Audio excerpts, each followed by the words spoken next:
Les presentamos el resumen de las tendencias más relevantes en las redes sociales aquí en Trending. En conferencia de prensa, la titular del CONACYT, María Elena Álvarez Bulla, anunció que ya está lista la vacuna Patria, que será un refuerzo contra la COVID-19. La Organización Mundial de la Salud declaró el fin de la emergencia sanitaria internacional por COVID-19, aunque esto no significa que la pandemia haya terminado. En la abadía de Westminster se llevó a cabo la ceremonia de coronación del rey Carlos III de Reino Unido, quien ocupará el trono de esta nación. El boxeador mexicano Saúl Canelo Álvarez mantuvo el campeonato de peso supermediano al vencer al británico John Ryder por decisión unánime. El gobernador de Texas, Greg Abbott, desplegó un operativo en la frontera con México para impedir el paso ilegal de inmigrantes. Al mediodía del 8 de mayo se activó la alarma sísmica en las alcaldías Gustavo Amadero y Cuauhtémoc. La jefa de gobierno indicó que se trató de un error humano. Los habitantes no interrumpieron sus actividades. Hola, ¿qué tal? ¿Cómo están? Bienvenidas y bienvenidos a una emisión más de En Trending, este espacio donde semanalmente analizamos y compartimos los temas que están en tendencia o generan interés entre los internautas. En esta ocasión tenemos un programa muy interesante porque hablaremos sobre la salud sexual y planificación familiar que nos ofrecen los métodos anticonceptivos. Hay que mencionar que en nuestro país actualmente 7 de cada 10 mujeres utilizan algún método anticonceptivo y estas cifras son aún menores para la población masculina, un tema que también abordaremos a lo largo del programa. Pero antes de continuar con toda la información que tenemos hoy, saludo a mi compañero Alberto. Beto, ¿cómo estás? Qué gusto compartir espacio contigo. Hola Ren, el gusto es mío y el gusto también de saludar a todos los televidentes que ya se conectan a este, como bien dices, programa de tendencias. Hablar de métodos anticonceptivos es muy importante, no solo porque es información relevante para todos, o sea, desde los jóvenes hasta los adultos, sino que además constantemente escuchamos estos avances científicos, estos pasos que se toman, bien lo mencionabas también, por ejemplo, para seguir la integración de los hombres en el tema de la planificación familiar. También vamos a estar hablando, por supuesto, del trabajo que hace nuestra Universidad Nacional para brindarle estos servicios y esta información a su comunidad estudiantil, que pues bueno, insisto, es una información muy relevante. Tenemos muchos aristas que vamos a estar viendo los métodos anticonceptivos en esta emisión. Y para adentrarnos un poco en el tema, Beto, conozcamos cuál es el contexto histórico de los anticonceptivos, su uso y qué tipos existen en el siguiente minuto que nos preparó Frida. Desde el uso de excremento de cocodrilo con una pasta de hierbas en el Egipto de 1850 a.C., hasta el condón de látex de diferentes sabores y con texturas, los métodos anticonceptivos han sido utilizados por años con el fin de evitar embarazos no deseados. Los anticonceptivos son estrategias para impedir o reducir las posibilidades de la fecundación al mantener relaciones sexuales. Los hay femeninos y masculinos, en función de quién los use, y aunque existe una amplia variedad, ningún método puede considerarse mejor que otro, ni tienen una eficacia del 100%, por lo que cada persona debe utilizar el más idóneo para cada circunstancia. Hoy en día, el uso de los métodos anticonceptivos está asociado a la prevención de embarazos, al igual que a la planificación familiar y a la prevención de enfermedades de transmisión sexual que permite una vida sexual segura. Como bien ya nos lo presentó Frida, el control de la natalidad y hoy también conocido como planificación familiar, pues bueno, es una práctica que data desde prácticamente el origen de la civilización humana, Ren, pero es particularmente del siglo XX para acá que se han dado muchos de los avances científicos y tecnológicos que hoy lo hacen una práctica mucho más común y eficiente. De hecho, fue un químico de nuestra universidad, Beto, el doctor Miramontes, quien creó el ingrediente activo de la píldora anticonceptiva y esta invención fue la que inició el panorama de los métodos hormonales y bueno, a partir de la cual han venido muchos avances médicos en salud reproductiva y sexual desde su comercialización en los años 60. Y en la primera parte del reportaje, Viri nos va a dar este detalle, va a ahondar en justamente este contexto histórico de los métodos anticonceptivos y particularmente hablar de 1950 para acá, cómo ha sido este desarrollo. Vamos a ver la primera parte del reportaje.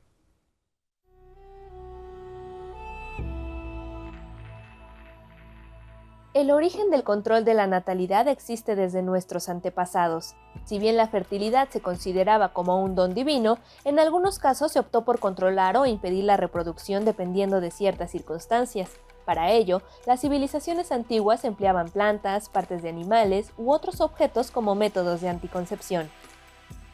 Uno que se utilizaba mucho era hacer una bola de lino, impregnarla en miel e introducirla en la vagina de la mujer.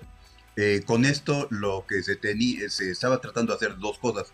Una era poner una especie como de tapón y otra era al poner miel, la miel tiene ciertas características antisépticas y pensaban que podía matar al esperma.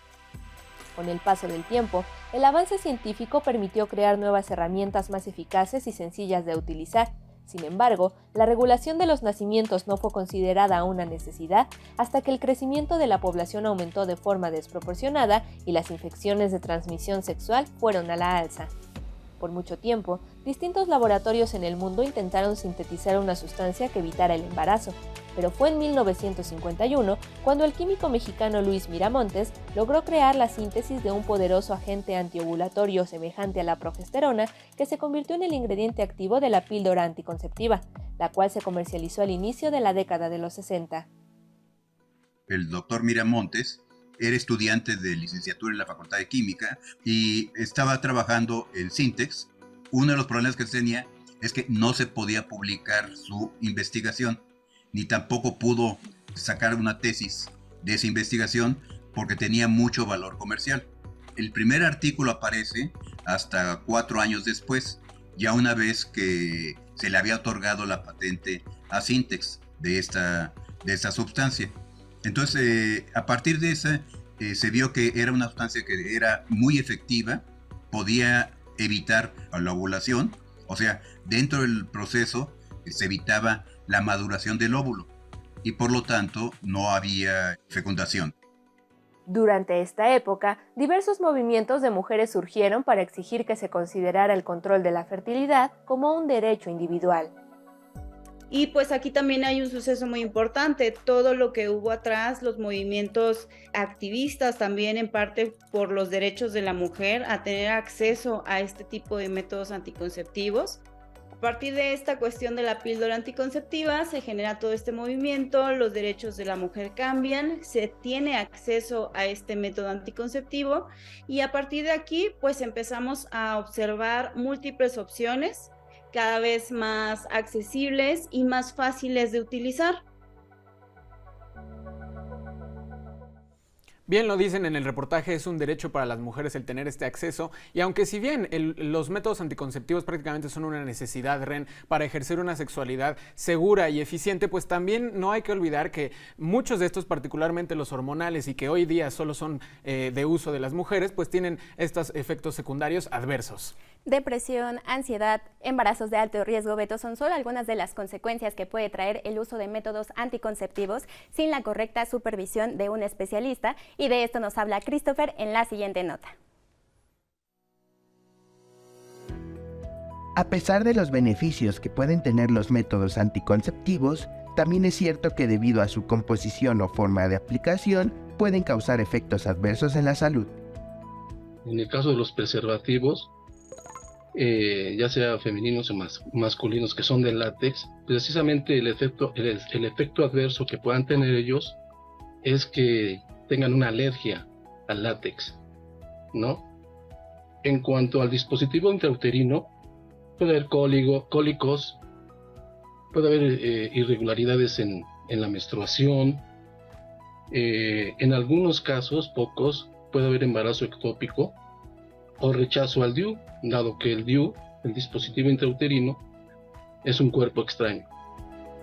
La salud mental también puede verse afectada. Algunos estudios en pacientes han revelado que el uso de anticonceptivos hormonales podrían causar síntomas de depresión y ansiedad. Se han realizado varios estudios relacionados con la depresión. Pues, supuestamente mencionan a algunas personas que padecieron de síntomas de depresión como tristeza, como ansiedad, cambios de ánimo. Pero los estudios que reportan lo relacionan con las personas que toman anticonceptivos hormonales y el consumo de antidepresivos, no tanto como si fuera un efecto adverso propio del método hormonal. Tener o iniciar una vida sexual activa y querer hacer uso de un método anticonceptivo requiere de información adecuada y la asesoría de médicos especialistas o profesionales de la salud para que sea de una forma segura. Es momento de ir a una pausa, pero no se despeguen porque regresamos con nuestra entrevista para conocer sobre todo los métodos anticonceptivos en hombres y también el trabajo que está haciendo nuestra universidad en su comunidad. Ya volvemos.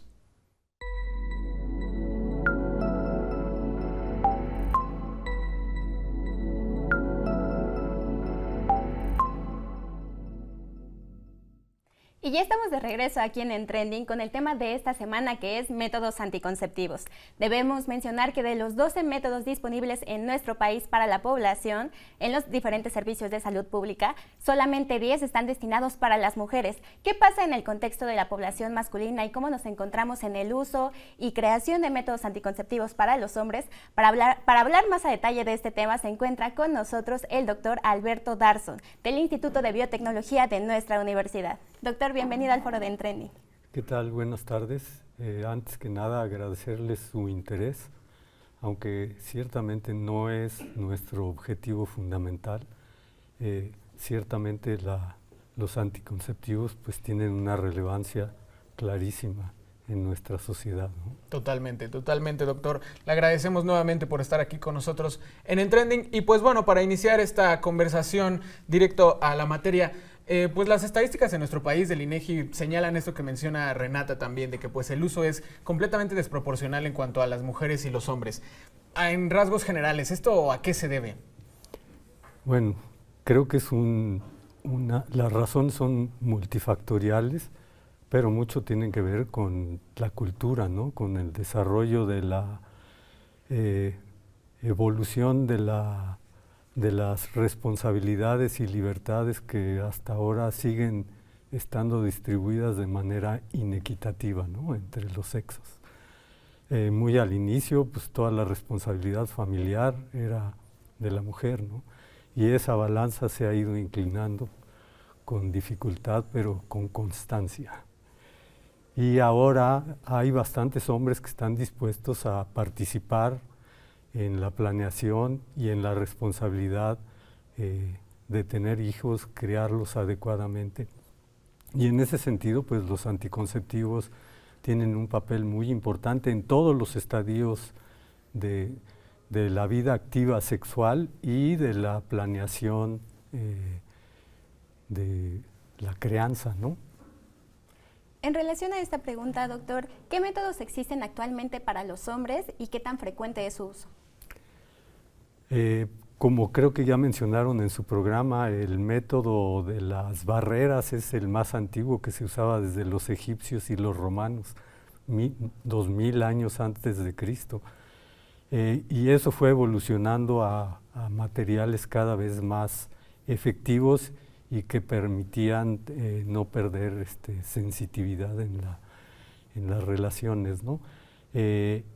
La mayoría de los hombres siguen usando el condón, pero como eso es una cuestión de constancia y de estar consciente, tiene esas desventajas, y entonces sigue habiendo posibilidades de falla, ¿no?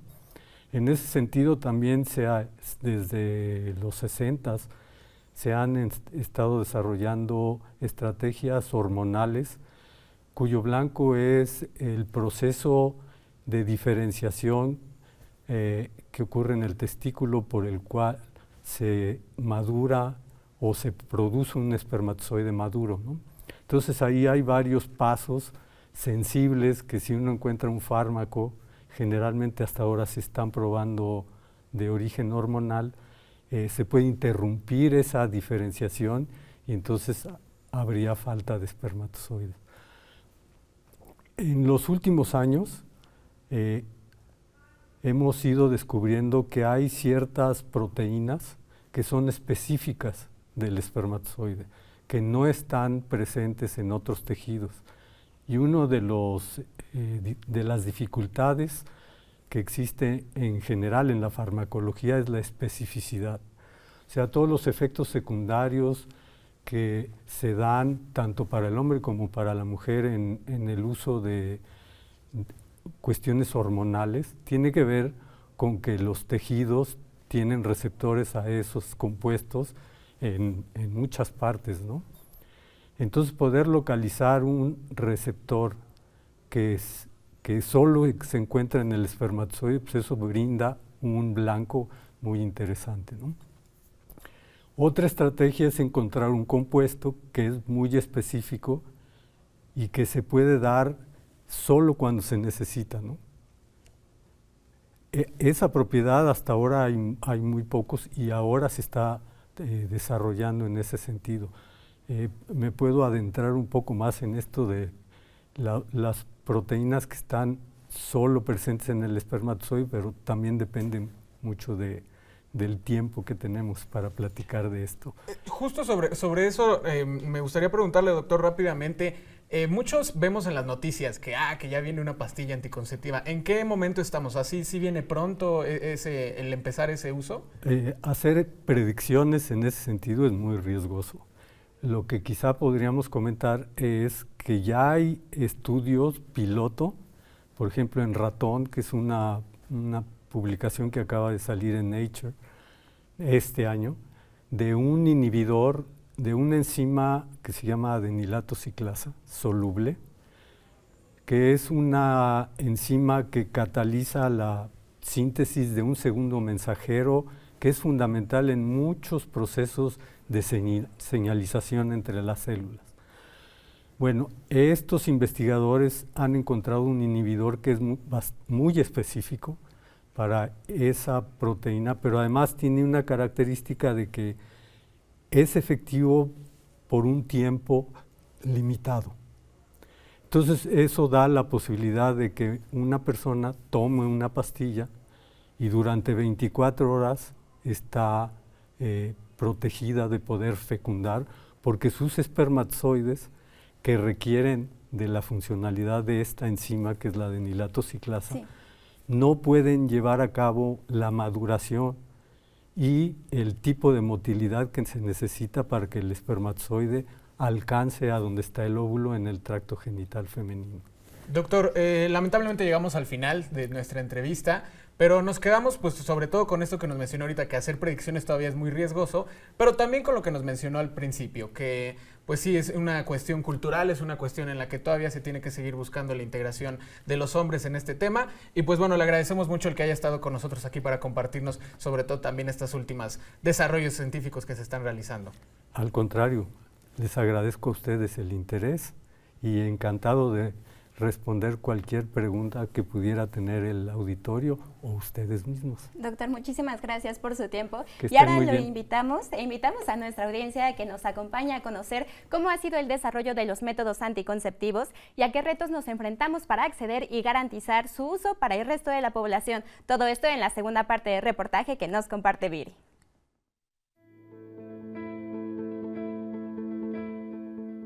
El desarrollo de los anticonceptivos hormonales de acción prolongada, como los dispositivos intrauterinos, los implantes y las inyecciones, vinieron a revertir algunas de las deficiencias de las píldoras, debido a la larga duración de su acción, además de su administración sencilla y con menos efectos colaterales.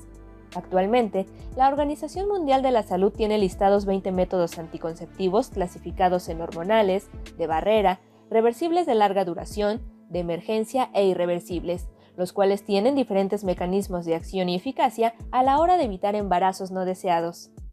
Con el paso del tiempo, pues hemos tenido el desarrollo de otro tipo de métodos anticonceptivos, como son los inyectables, que estos ya tienen la facilidad de que la aplicación es mensual o incluso de 3 meses.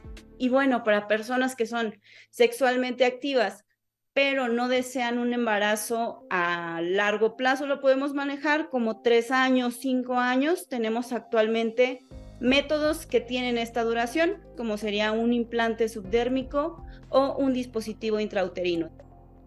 Algunos otros métodos anticonceptivos que serían los que consideramos como definitivos, que sería, por ejemplo, en el caso de las mujeres, hacer el corte de los ovarios. En el caso del hombre también puede haber una esterilización permanente. Eso se puede hacer de 2 formas, utilizando un producto químico que contrae totalmente el conducto que lleve los espermas, y otro es cortar ese conducto. En 1994, la Conferencia Internacional sobre Población y Desarrollo marcó un parteaguas al considerar por primera vez el concepto de salud reproductiva. reconociendo que todas las personas tienen derecho a obtener información, a decidir cuántos hijos desean tener y al acceso a métodos seguros, asequibles y eficaces. Pese a los avances, la educación sexual y reproductiva sigue siendo deficiente entre la población.